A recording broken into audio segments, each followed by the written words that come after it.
مان صاحب ہیں ایک مولانا اوپر سے رانا.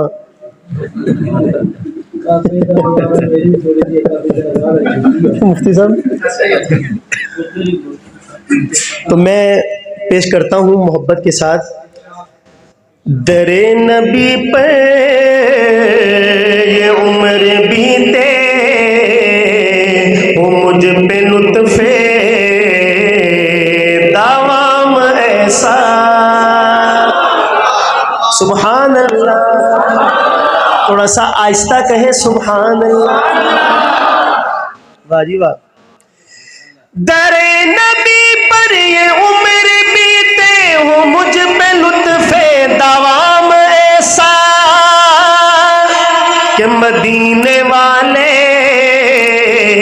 کہیں مقامی ان کے در پر قیام ایسا. مدینے والے کہیں مقامی ان کے در پر قیام ایسا. مدینے والے کہیں مقامی ان کے در پر قیام ایسا. جو غم زدوں کو گلے لگا لے بروں کو دامن میں جو چھپا لے ہے دوسرا کون اس جہاں میں سوائے خیر الانام ایسا. مدینے والے کہیں مقامی ان کے در پر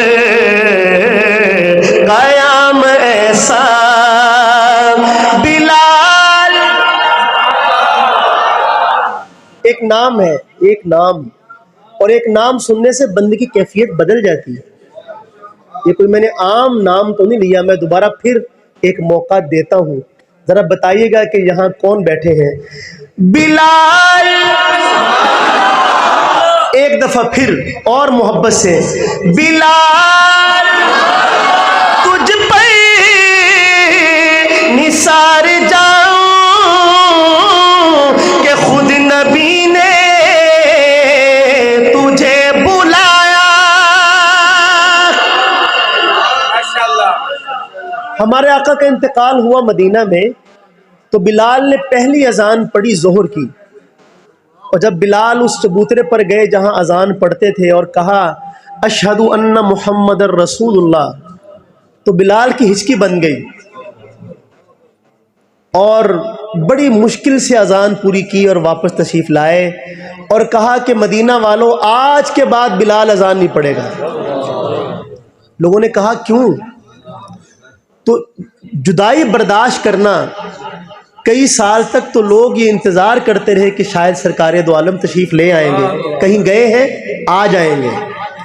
لوگ جا کے مدینہ سے جو باہر سے آنے والے رستے تھے ان رستوں پہ جا کے انتظار کرتے تھے. یقین ہی نہیں آتا تھا. ہمارا کوئی پیارا چلا جائے دنیا سے ہمیں جیسے یقین ہی نہ آتا، ایسا لگتا جیسے ابھی کمرے سے نکل آئیں گے. تو صحابہ اکرام کو بھی یقین نہیں آتا تھا. تو بلال سے جدائی برداشت نہیں ہوتی تھی. یہاں سے ہجرت کر کے دمشق چلے گئے تو ایک عرصہ درمیان میں گزر گیا اور سرکار نے حضرت بلال سے خواب میں فرمایا کہ بلال یہ کیسی بے وفائی ہے، تم تو کبھی ملنے بھی نہیں آتے. تو بلال بھاگم بھاگ پہنچے مدینہ طیبہ میں. علامہ اقبال نے کہا تھا وہ آستان نہ چھوٹا تجھ سے ایک دم کے لیے، کسی کے عشق میں تو نے مزے ستم کے لیے. جفا جو عشق میں ہوتی ہے وہ جفا ہی نہیں، ستم نہ ہو تو محبت کا کچھ مزہ ہی نہیں. بلال سے زیادہ کون جانتا ہے محبت میں ستم کیسے سہے جاتے ہیں. تو جب مدینہ طیبہ میں حاضر ہوئے آ کے قبر اطہر پر گر گئے، ہوش آیا، پانی پلایا. لوگوں نے کہا کہ بلال آج بڑے عرصے بعد آپ تشریف لائے ہیں، ہمیں ذرا اذان ہی سنا دیں. آپ نے فرمایا دیکھو میں نے پہلے ہی کہا تھا کہ آج کے بعد بلال اذان نہیں پڑھے گا تو میں نہیں پڑھوں گا. لوگوں نے کہا سفارشی ڈھونڈو جن کی بات کو بلال ٹال نہ سکے. تو نگاہیں اٹھیں تو 2 شہزادوں پہ جا کے ٹھہر گئے. اور بلال نے دیکھا تھا کہ ان کے پاؤں میرے آقا کے سینے پر لگا کرتے تھے. ان دونوں نے فرمائش کی تو اب انکار کی گنجائش. پھر بلال نے اذان پڑھی تو شیخ الحدیث حضرت مولانا زکریا صاحب رحمہ اللہ تعالیٰ نے لکھا ہے کہ بچے بوڑھے نوجوان پورا مدینہ لرز رہا تھا بلال کی آواز سے. سارے مدینہ کے مسجد نبوی کے دائیں بائیں جمع ہو گئے کہ آج مؤذن رسول آئے ہیں, شاید رسول بھی آ جائیں گے. وہ زمانہ یاد آیا, اللہ کے نبی کا زمانہ. شاعر کہتا کیا ہے, دوسرا مصرع بطور خاص. بلال تجھ پہ نثار جاؤں کہ خود نبی نے تجھے بلایا, نصیب ہو تو نصیب ایسا, غلام ہو تو غلام ایسا. مل کے کہے نصیب ہو تو نصیب ایسا, غلام ہو تو بلال جیسا, نصیب ہو تو نصیب ایسا, غلام ہو تو غلام ایسا. ہے جتنے عقل خرد کے دعوے سب ان کی گردے سفر میں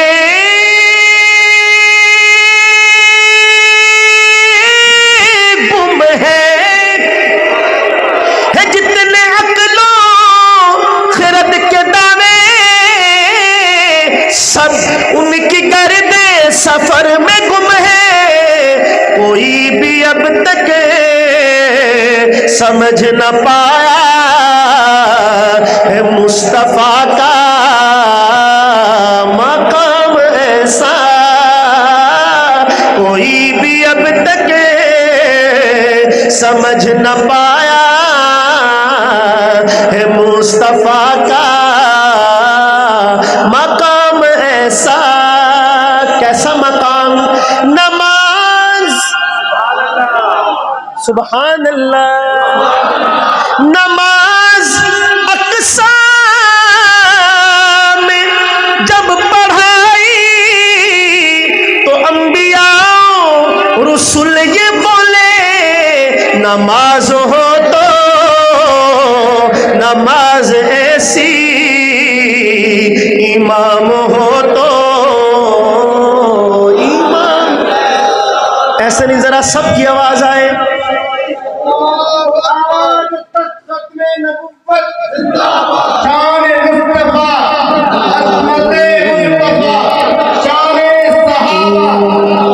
نماز ہو تو نماز ایسی, امام ہو تو امام ایسا. جی انشاءاللہ.